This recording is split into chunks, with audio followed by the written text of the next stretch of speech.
So this is a very old cabinet with a switch, Cisco switch. You can see it's a catalyst.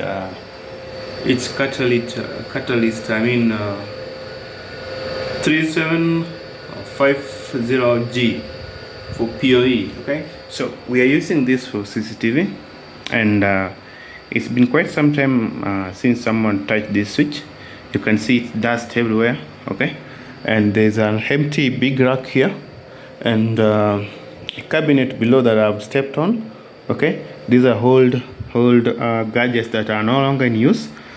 So there was a problem with the connection to one of the NVR. So I just want to troubleshoot and know where the problem is. So here is my computer. I'm using Lenovo, a very powerful Lenovo, you know.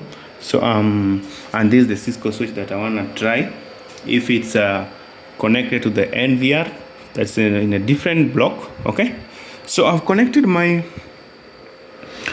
console cable to the switch console port. The console port is on the other side of the switch.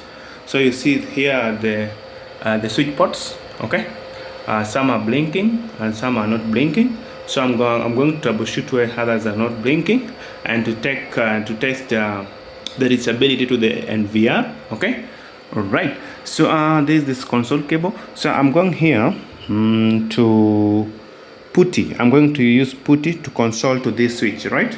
All right. So let me just open this computer and use PuTTY to obtain the switch interface and troubleshoot what the problem may be. Okay. All right. So I pause the video and open the computer, right? Okay.